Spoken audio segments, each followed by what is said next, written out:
Okay, so welcome everyone to today's social system mapping deep dive session for October 17th, 2022. I know we have, so your hosts today are me, Christine Capra, co-founder of sumApp and Greater Than the Sum, and my producer and helper in all kinds of ways, our producer, Kara Martner. And so for those of you, there's a couple of you who I don't recall having joined us before. So if you're among them, I'm going to just give you a quick overview of what this kind of is overall. So essentially, there's a vision about a possibility that is our sort of core organizing thing that pulls us together. The possibility being that social system mapping as a methodology and a practice can help change groups, networks, transformation, whatever, systems, people who are working collectively on making change can help them become self-organizing more quickly and become more effective in their work more quickly through the practice of social system mapping. So that's the highest level what this is. It's also a learning opportunity. So for learning about how social system, what social system maps are, how to make them, how to get them, how to use them, how to help people decide if they want, if one is appropriate for them or not, etc. And then it's also a community of practice and field building. So it's definitely a community for mappers, but it's also for what we call mapping visionaries, sense makers, systems thinkers, and culture catalysts who are helping to inform and develop the field of social system mapping. And so to that end, we have a number of different kinds of sessions that we do in a month. The first Monday is always a sense making session. So the next one coming up is November 7th, where we use things like human systems dynamics or other systems thinking models and methods to dig deeper into social system maps. The second Monday of every month is an on-ramp, which is a really great introductory level. So if you haven't done an on-ramp session, it's an opportunity, it's a time when someone in the community who has a social system map that they've created shares that map, shares the context, shares a little bit of the story of it, walks us through it. So it's a really good hands-on introduction to a social system map. We also have a lot of recordings of those. So if you want to go through the archives of recordings, I would say focus on on-ramps in the beginning, because that's the best way to learn about what a social system map is. The next one will be November 14th. Ben Roberts has a map that he'll share, and we're not sure exactly which one he'll use yet. The third Monday is the Monday like today, where we have a deep dive conversation where we dig deeper into some aspect of social system mapping. And today we're going to preview this graphic that's almost done that helps to explain how social system mapping works, or if you want to be a little more formal about it, it sort of is a visual of our social system mapping theory of change or transformation, whatever words feel most relevant in your context. So for our agenda today, we're going to do welcome and introductions. We're going to do a very brief story of how we got here. Then we'll explain the explainer, because just because it's an explainer doesn't mean it explains itself. And then what we would like to do is get some feedback from you and answer some questions. For those of you who are new, we always do this thing where the formal session is designed to last an hour. So we stop at the top of the hour, but I will stick around, and Sarah, our graphics person, will stick around, and other people for an extra half hour, which is just informal. So this is a place where sometimes we just get to know new people, get to hear what's up for you, or maybe you've got some extra burning questions that didn't get answered and they're off topic, whatever basically the new people want to make of that session is great. So if you want to stick around, just don't jump off at the top of the hour. So let's do some chat introductions. So in our chat, in the Slack chat, or no, the Zoom, there's so many chats in the world. The Zoom chat, let's Everything is chatting all the time, it feels like. Okay. And just Kara has put links to those to register for those upcoming sessions if you're interested. Those are in the chat as well. So let's have you go ahead and put in the chat your name, pronoun, location. If that's an invitation, it's not a requirement. So if you feel so inclined, please do. And it's Eva, right? Okay. Cementing that in my brain. Thank you. And then let's go ahead and in the chat. So this is great. I'm seeing mostly North America today. Some days we have people from all over the world, which is really fun.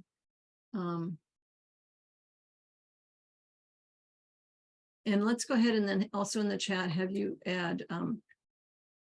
Now, for those of you who are new to this, the answer is you might not have an answer, but what do you find to be the hardest thing about explaining social system mapping to people? For those of you who have tried this, and just because you're new to this context doesn't necessarily mean you haven't tried in the past. So I will pause and let you.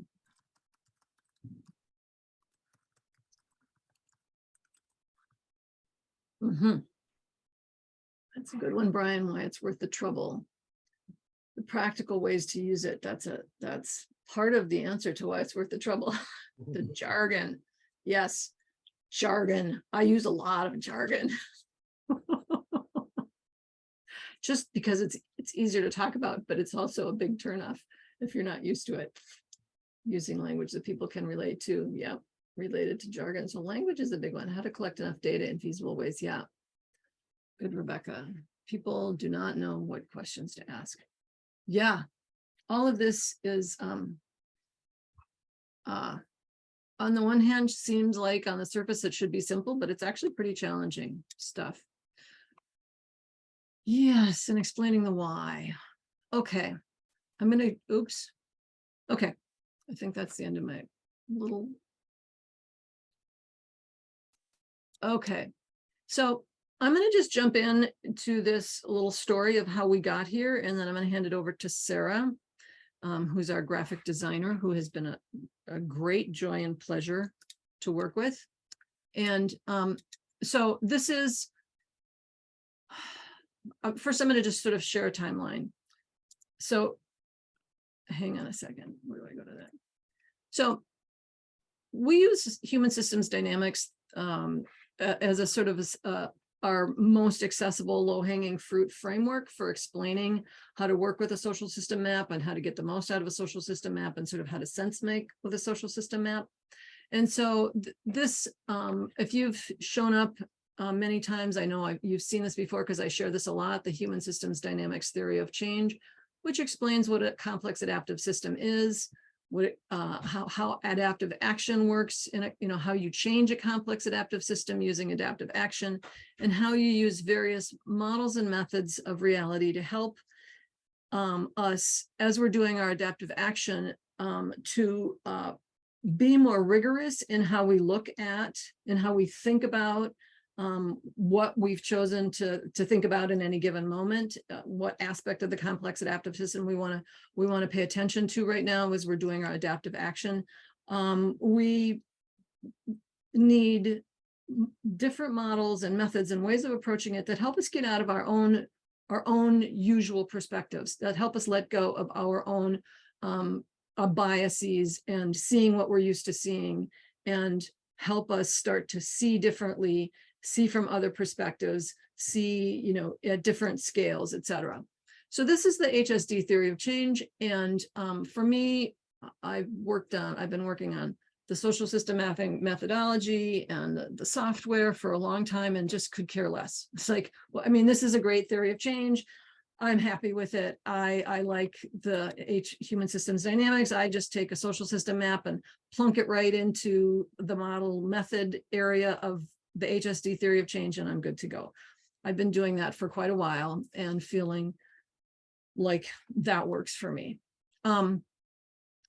But then about a year and a half ago, or a little over a year ago, a small group of us, which Mary is one of them, and Jim Best is another one. I don't think Jim has jumped on this morning, but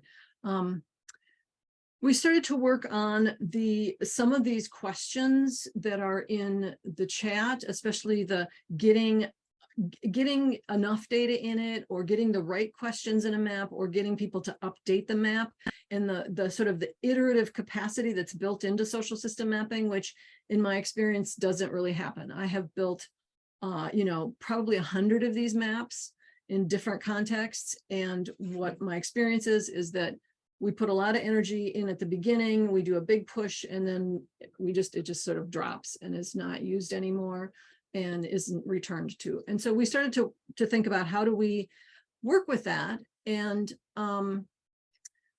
so we have this little mapping team. It's me, Mary, and Jim Best, and we're having these discussions about how this should work. And one day Jim was like, I just don't see what you're seeing. Like there's a lot more going on in your head than I'm seeing. And so I was like, okay, well, here, I spent an hour after the meeting. I said, spit it out. And he said, okay, this is how it should work. Seems very clear to me. This seems perfectly like a great explainer. I'm just like, here, doesn't that make sense? So I shared it with Jim and Mary the following meeting, and Jim's like, I can't use that. Like, he sort of is in a more academic context, so he wants something much more, sort of that talks to academics, and that he can, is linear and simple and easier to read. And I'm like, I don't know what I don't know what you're looking for. Like this, you're going to have to figure that out, because that doesn't make any, it's not how I think. I don't go there. So he, said, is it okay if I sort of try to draw a theory of change, a social system mapping theory of change, but I want your input and I want it to align with your vision, et cetera. So we sort of launched on this little adventure. So this was his first version. So we get together, he does this thing, we get together, we walk through it, and I'm like, and we sort of realized that what he wanted was a one-page diagram that he could explain it to anybody. And I was like, that's great. I'm happy for you to have that. But what I'm trying to do is actually spell out how I'm imagining it working in our community of practice, because I have this current urgent need for us to actually apply it. And this doesn't help us apply anything. Like, this is great theory, but it's not applied. So we agreed that we would continue this conversation, but he would be working on his one-page explainer and I would be working on application, how it could work in our community of practice. So this is his first version. And then I'm like, okay, well, I see what was hard about mine and why you didn't like it. And I saw some components of his. And so I thought, okay, so I put it in here a little more in a linear fashion. And I thought this is a little more easier to read. And I was thrilled with this.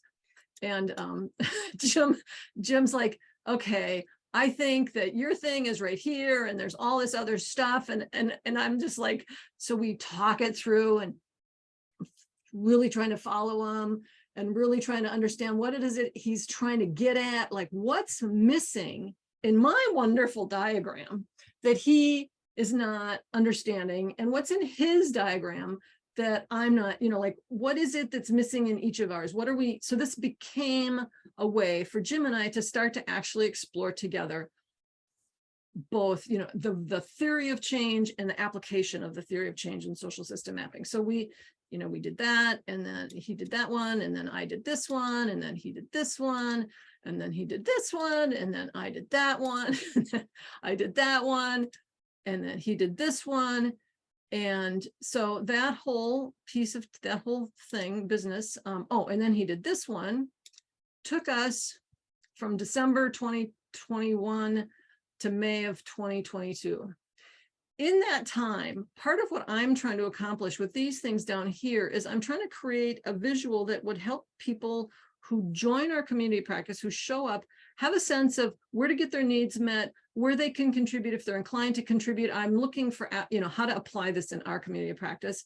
And I'm making all these other weird, graphics on other Miro boards with icebergs and, all kinds of stuff. And Mary's looking at them, and Mary happens to be very close to a very good professional graphic designer. So Mary has some criteria in her head.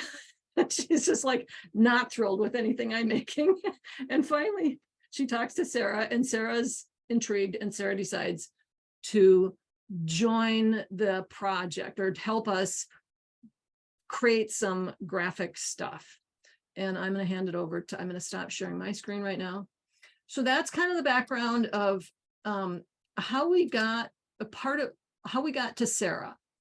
And I just want to say a little bit about co-creation here. Help and welcome. I'm seeing a new face, Amaha. Is that, if you'd like to just check your mic and say hi, that'd be great. Hi, welcome. Happy to see you. So one of the things that struck me in this process, or that, strikes me in this overall thing, is that, Jim says simple. He wants something simple. And in fact, Jim's simple is not my simple. My simple is, like, we all have a different sense of when we start reducing detail and abstracting, we do it from our own worldviews. We do it from our own, what matters to me, how I understand the world. And so Jim's idea of simple and mine, you could look at both of those and say, neither of those was ever simple. Either of you, you're both crazy if you call those simple. But so first of all, creating visuals helped us to see where we were thinking differently, helped us to understand what was not working for him or for me, and for us to begin to bring those visions closer together in a way that a lot of talk, endless talk, just can't do. So it helped us, and actually getting to a point of having a communicable theory of change for social system mapping is actually really, really important. And I have just not wanted to do it because it's just like too much and overwhelming. And, so I was just actually afraid of doing it. And that's why I was kind of avoiding it and saying it didn't matter. But so we got that far. Sarah came in. I'm going to hand it off to Sarah now. And then we'll look at the graphic after Sarah has talked about the next part of the story. And Sarah, I'm not, oh, there you are. Okay. Take it away. Hi, everyone. My name is Sarah, and I'm an educator and also a graphic designer. I also love working on projects where there's a lot of unknown and no easy, immediate next step for what to do.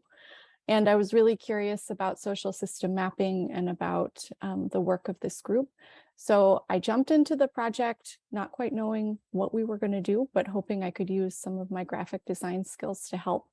And so I'm going to continue Christine's story by sharing a different board, kind of like a mural board, just a different tool that I use. So I jumped in and we started meeting either every other week or every week. And each week we would look at something new. And the thing that we looked at sort of depended on the previous conversation. So I'm going to kind of pan across the landscape of those conversations without getting too deep into any particular thing. But you can see Jim's diagram here, which was the starting point for our conversations, some variations on that, lots of just sort of sketching. And then this was another week where we went back to Jim's explanation, so his words for his diagram. I often find it helps to go back to the words when you're working on a new visual. More sketching, more talking. A lot of what we also did during this process is I would go back and listen to the recording of our conversation and make post-it notes with the things that felt important. More sketching, more notes. A lot of divergence right here, talking about possible metaphors, visual metaphors for what we were talking about, looking at different ways of organizing this information, looking at simplifying, but then looking at making things more complex. I'm just going to say more sketching, more conversation, other people's diagrams brought in as a counterpoint. This was an interesting point in our process where we did some sort of live sketching of a new diagram during this part, because there were some parts of the previous one that weren't working. More conversation. Then at this point, this was a point where I had a recording that had a lot of things that I didn't completely understand. So I needed to break out the whole conversation on little stickies and try to group them. And I actually grouped them into different layers because we were talking about a new diagram that was very layered. So trying to understand that information. Then we had some new sketches that were getting us closer to today. More sketches, more words, more visual research that the team was contributing, some things that really didn't work, which is also fun. And then here we're landing on where we ended up today. So that's sort of a brief overview of, I think, about 4 months of conversations. And I'm going to hand it back over to Christine to explain what we actually landed on and what it means. Just looking at those boards that we've gone through over the last, year, the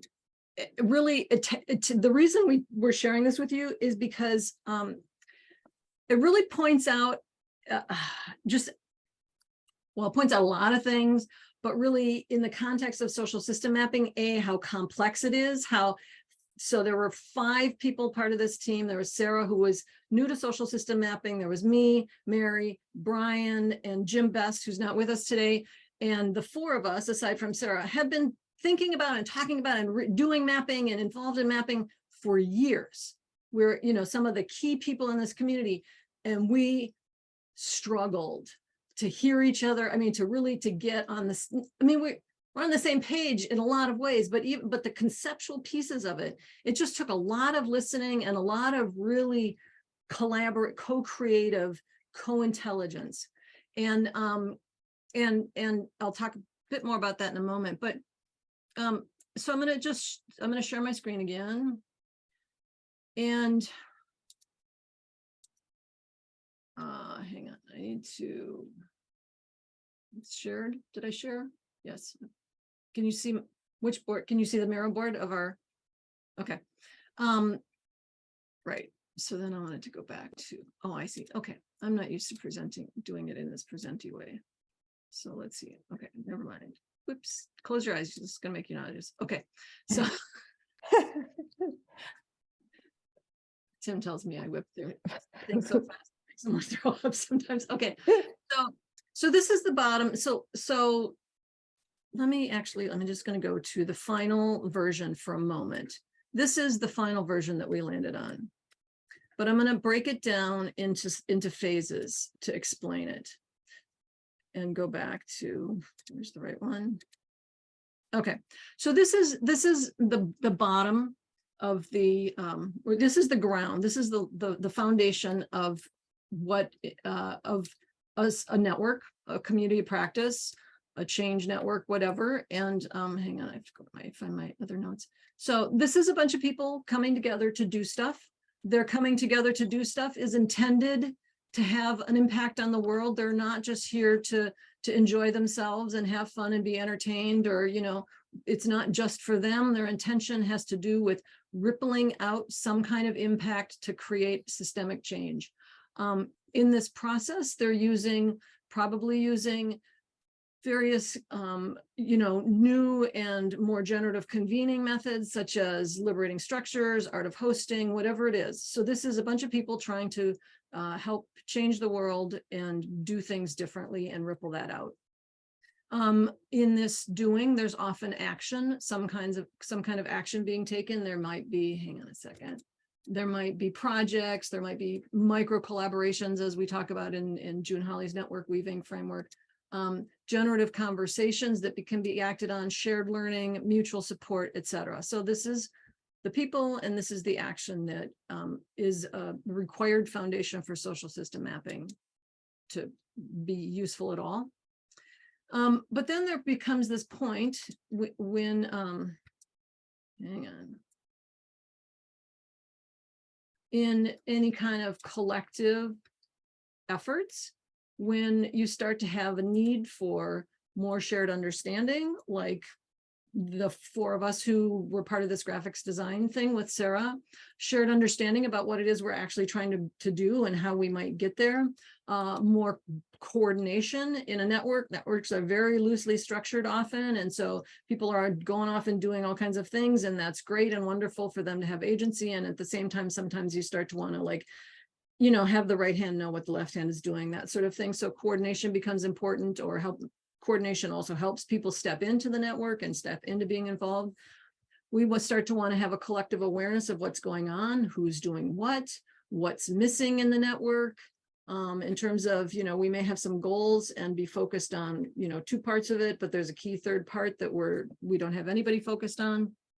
So and this is, you know, key leadership, sort of intentionality or insight in any kind of context, whether it's organizational or networks or whatever, is that there's this, you know, sort of behavior we call getting up on the balcony, or looking at the big picture, or taking a step back to see how all the parts fit together.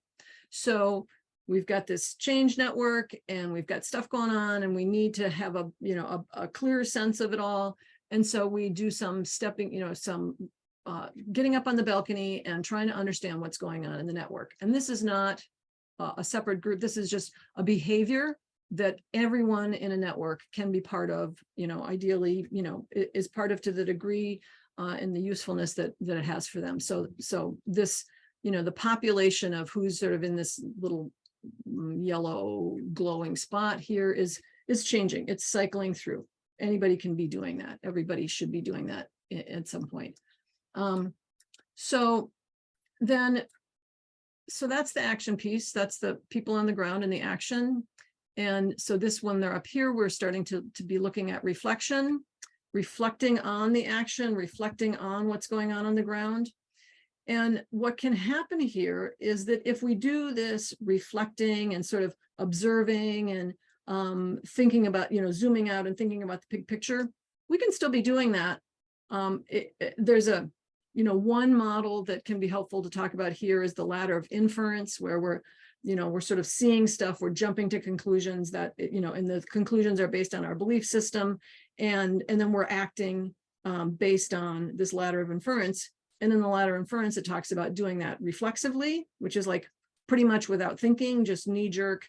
I see a thing happening. I'm going to go and do this about it. I come to a conclusion really quickly about what the solution is, and I jump on the solution. We can do that reflexively, or we can do it in a reflective manner, where we actually try to, you know, we look at different perspectives, different frameworks, we look at it from different scales, we look at it from different aspects. We try to have a sort of a complex living systems mindset to help us get out of and get beyond our own individual, our own individual perspective, and to help us discover our own biases, our own habitual ways of thinking, and to start to see our own mental models, to start to see them in action and to start to shift our mental models. And so this is when we get to that point where we start to realize, okay, well, we're reflecting, but we're maybe just recreating the same old thing. We're trying really hard. We're putting a lot of energy into this, but we're not actually changing anything. We need to actually do some work to think differently. So that's where we then start to want to use some tools, to have some things to refer to help us reflect. So these might be other mental models. These might be sort of the things when I showed you the human systems dynamics theory of change. That's the, you know, the pattern spotting, the mental models, all these various different methods.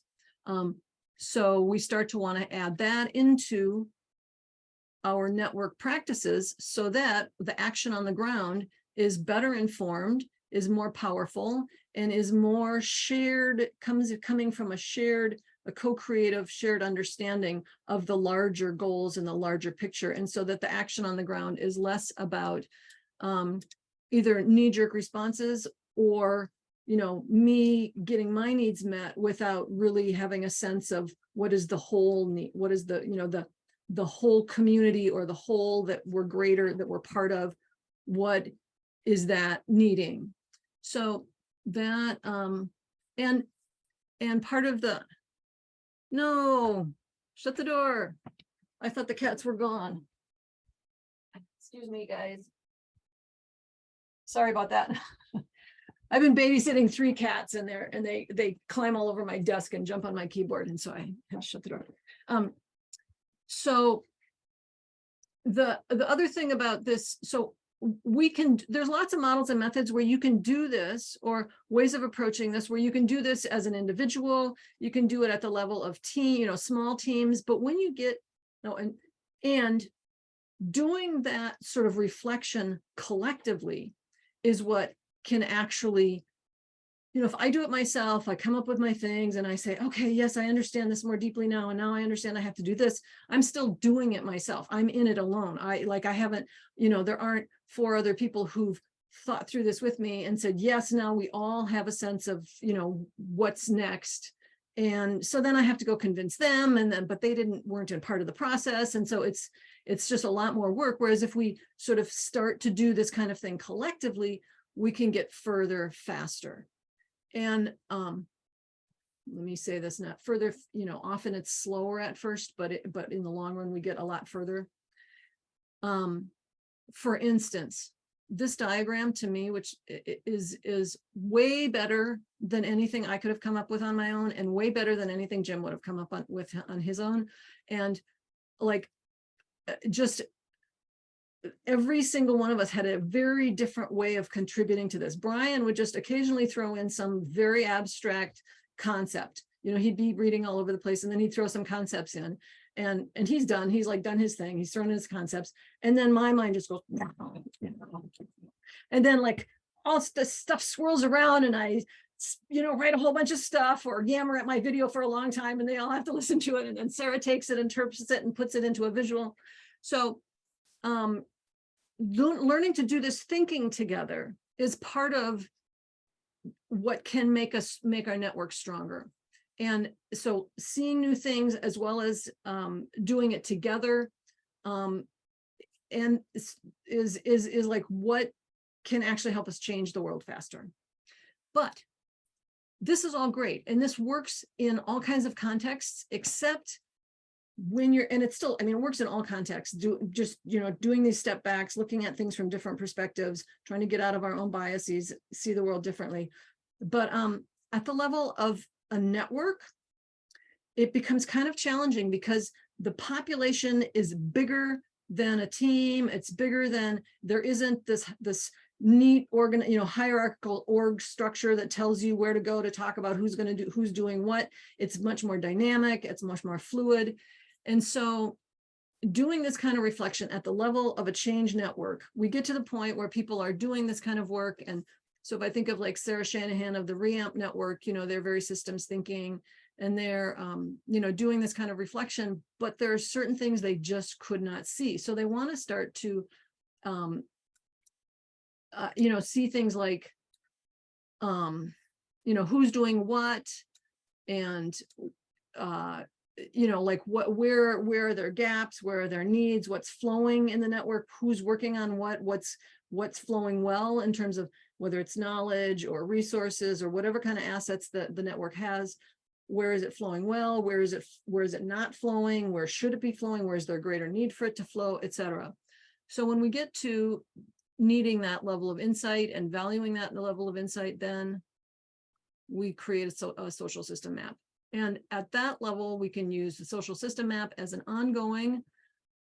So first of all, we can use this collaborative process to surface and figure out what are the questions we need to have in the map, what's the data that we need to gather, so we can define the data together, as opposed to some top-down expert saying, okay, I'm going to come in, I'm going to map your network, and here's what we need to know, and this is what's important. It's like, no, we can actually invite the whole community or whatever members are interested, whoever's willing to start with us, invite them to say, what do we need to know? What are the assets that should be, that we want to understand how they're flowing? What do we need to know about each other and who's doing what and where they live and all that fun stuff?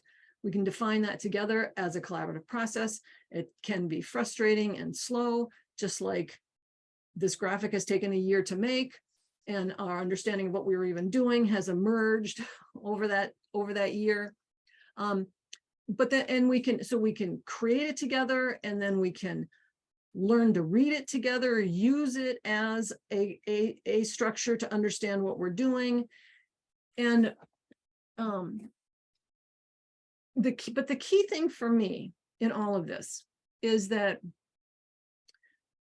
when we talk about what does a social system map do, or what is a social system map good for, we often, what people say often has to do with outcomes. So, you know, this person found that person and they did this project. This person found that person, or, you know, we noticed that we weren't doing a training on X, and so we started doing a training on X. That's tangible, direct, clear outcomes. And those are absolutely, hang on, important and valuable, and you know, a potential part, you know, like outcomes of social system mapping.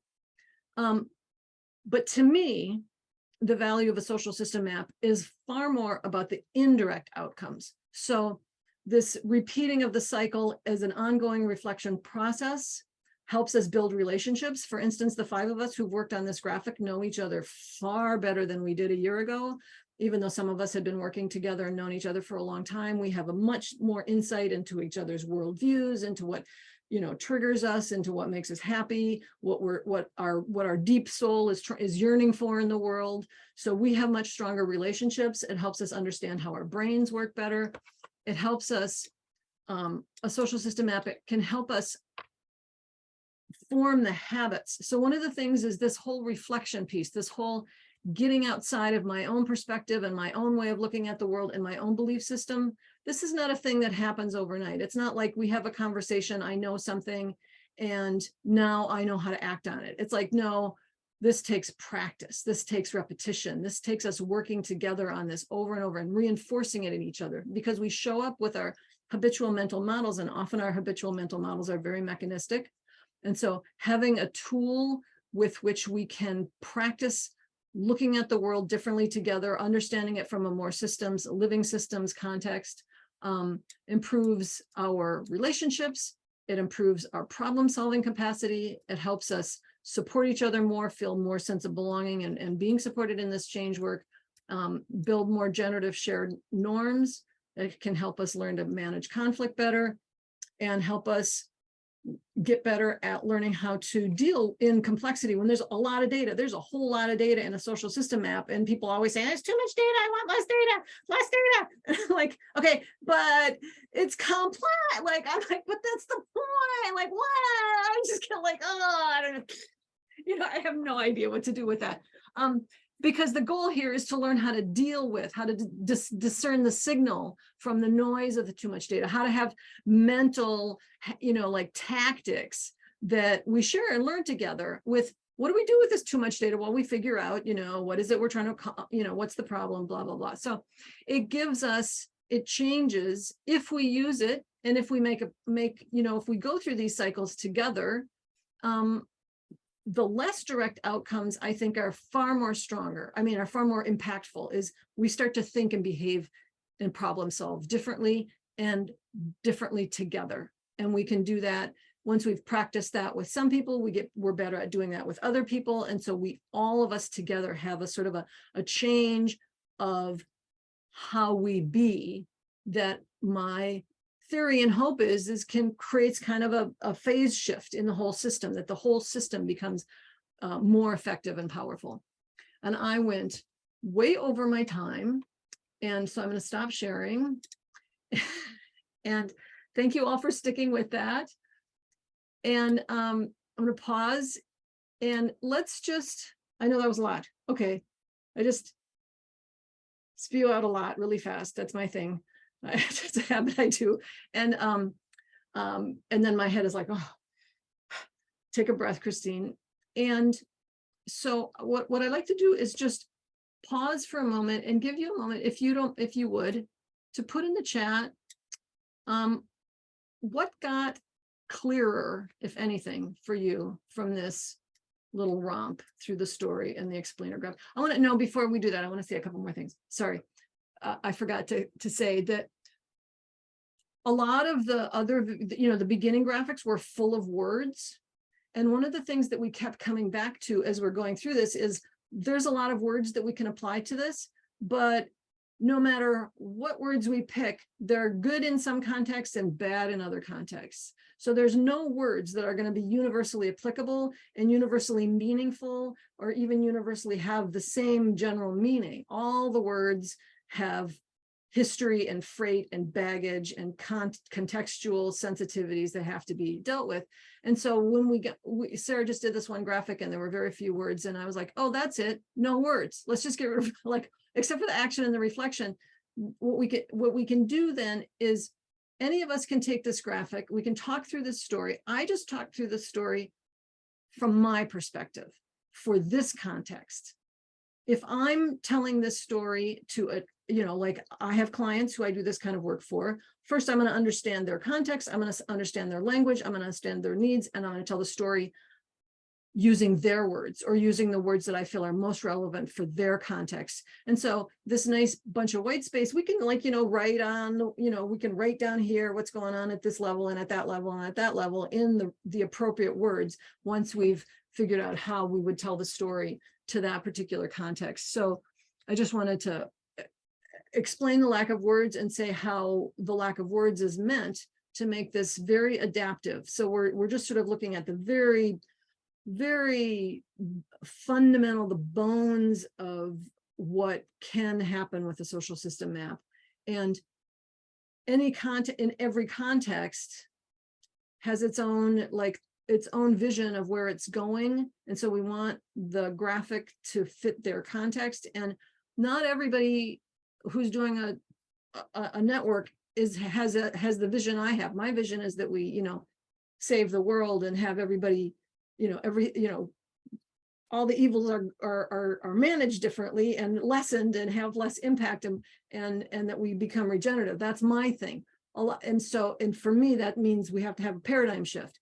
There's contexts where that's a way too big. People will say, Christine, you're scaring people off. That's too big. It's like, okay, use this discussion in whatever, for whatever their goals are. It doesn't have to be Christine's high, transformational vision. It can be whatever they're trying to work on. This without the words, this graphic can help, or can be fit to suit. Okay. Now, I have really gone over my time and I have really talked a lot. And what I would love is if you would be willing to, just so we can have a record of it, just take a moment and put into the chat what has gotten clearer for you, if anything, from this diagram. And I'll just give a few minutes for that. And then I have another question, and then we will. Thank you.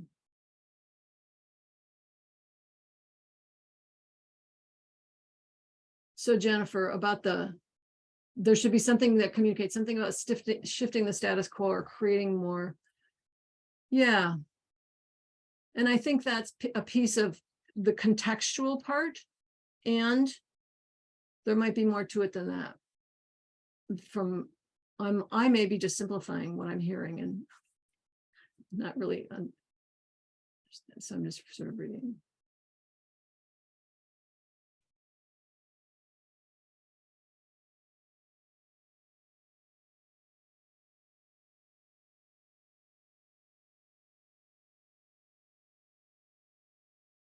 Cool. Thank you. Before we jump into the next one, I want to spend a couple minutes on just if anyone has any like burning clarifying questions.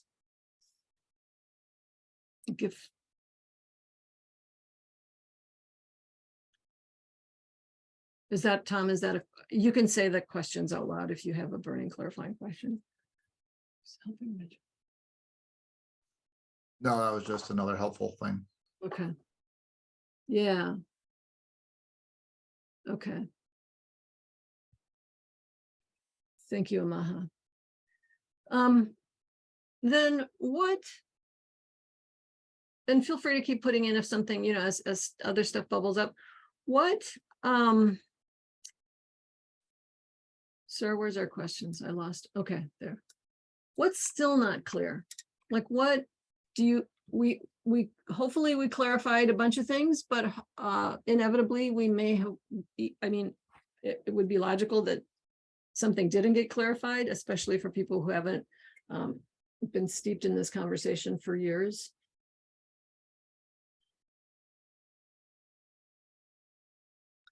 Thank you.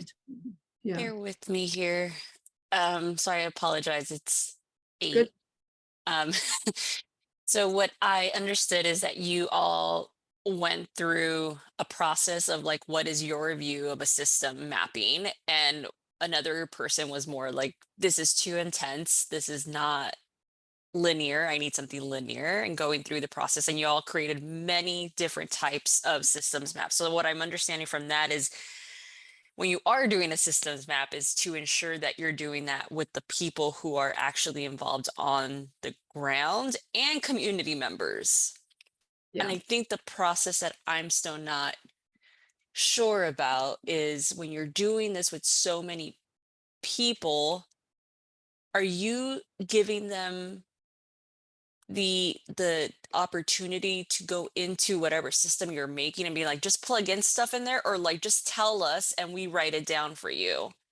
Like, we'll do the back end and the illustration and we'll present it to you for reaction. Okay, this is really helpful, question. There's, because it shows me there's a few levels of clarity that I didn't provide earlier, which is this community. So there's a thing we call a social system map. A social system map is basically a mashup of a system map. So it has some causal elements. It has parts of the system. It also has, it's mostly a social network analysis of the players in the system, and then assets in the system and flows in the system, et cetera. So there's a very specific kind of mapping that we're focused on doing. And so that's what this is about, is that specific kind of map. What we did here is, you know, Jim's diagram, was not what we would call a social, this is not a social system map. None of what I showed you today is a social system map. It's about social system mapping, and it was a diagram trying to explain how a social system map can help a group be transformational. So those diagrams of Jim's were his like effort to sort of explain how it can help change how this, you know, thing that you have online with dots and nodes and they bounce around, you know, what is an actual social system map, how that can help be transformational. So we were, so all of these graphics are efforts to make a visual representation of how a social system map works and what's transformational about it. Did that help? Okay. Okay. Rebecca, you had how we decided what was inside the bounds of this work, what was rejected. How do you mean that? I was interested in Sarah referred to some things didn't work, and that was fun too. And I was interested in what, if anything, that represented besides clarity. So this representation doesn't work, but I was more interested in whether you decided that some things one or more of you thought were intrinsic to this work are not. They're outside the bounds of what is intrinsic. They could be added, but they're not integral. Sarah, do you have a desire to address that? Sure, I can try to answer that. Mm-hmm. Let's see. So I think as a graphic designer, often when I am trying to visualize something, there is someone who is the leader of a group who says, this is what we need to communicate. Can you make it look better, simpler, prettier, whatever? In this case, I think because the knowledge or truth was held within a group, it became much harder to get at what it was we were trying to represent, because we were sort of building that understanding while we were building the visual. And I think one key point that I kind of glossed over in looking at the diagrams, we had this thing happen where maybe for the first half of our process together, we were trying to take what Jim had created and add visuals, take away the acronyms, use some of the sort of shortcuts we use to making something more accessible. And we found that we came to a point where we kind of thought we were done. And then we realized that there was a lot of complexity that was trying to explain what I think Christine called the world. We were trying to explain everything and then sort of wedge social systems mapping into it. And we realized that in trying to explain everything, we were losing the importance of social systems mapping. And so what didn't work was that we were trying to explain too much and creating something that I think wasn't as useful of a tool in making, our emphasis was very distributed rather than focused on the thing that was most important. And I think designers use that shorthand of what works, what doesn't work. And yeah, there can be lots of reasons why, but it wasn't serving the purpose that we had intended and That's set out very for. helpful. Thank you. Yeah, I love that question. Yeah. So Sarah, Tom's asking, did the colors have any specific meaning? That's a great question too. So something else that's been interesting in this process is that for graphic designers, often we do a lot of sketching first. And then when we get close to knowing the form that we're going to use, then we might finalize the colors and finalize the forms. And I sketched a lot of things with colors that were a little bit, I think they're fairly arbitrary actually. And I think one of the next steps we'll be taking is to decide what the colors and what the sort of final form of this will be. So right now they don't have a lot of meaning, to be honest. But the diagrams, all the parts of a diagram, especially a simple one, should have meaning. So we'll be thinking that through. Eva, do you want to say something about, I'm seeing you following up from an earlier comment there. Would you like to expand on that, or are you clear now? You're good? Okay. Antonio's asking, what is not clear is what is the base of knowledge that people need to understand this systems theory, mapping and geography, territory. That's part of the complexity of why social system mapping is hard to talk about and hard to get people to understand how it can work. And I would say that a little bit of all of those is great. Having somebody who's got a little, who's got a little bit more than a little bit of each of those, like Brian Dowling is steeps himself very, very, okay, I'm speaking for you and I'm characterizing you, so I could be misspeaking, but spends a lot of time really studying and listening to and thinking about really deep abstract and applicable, the interface between the two, but systems thinking. I mean, he's very deeply steeped in systems thinking. So he'll be the one who comes out of left field with, a new term I've never heard of. And then I go off or a framing, a way of seeing, something that feels very pragmatic and particular to our context, and it's driving me nuts. And then he'll sort of throw in this very abstract way of looking at it. And then I see it totally differently, and I'm not nearly so taking it personally. And so just some of all of that. But I think the basic thing is the dialogical aspect towards transformation. I mean, I think that if you get the value of collective thinking together and needing, what I started saying last week after going through all this was, what a social system map, here's the core. Here's like the thing we need to keep in mind is that it gives us a locus and a focus for doing this work together. It gives us something that is relevant and personally meaningful to everyone on the map that we can come back to over and over and over again to learn new frameworks, to try out new ways of thinking about what's going on, to solve problems. Is a iterative dialogic process, I think, is the core thing you need to know, and everything else, if you really embrace that, truly embrace it, which I'm not saying is easy, but if you can get there, all the other things will fall into place pretty much. I mean, you might need a little bit of technical stuff to work in Kumu, but the rest of it can be iterative and can just be built as your shared understanding grows. I'm gonna pause here and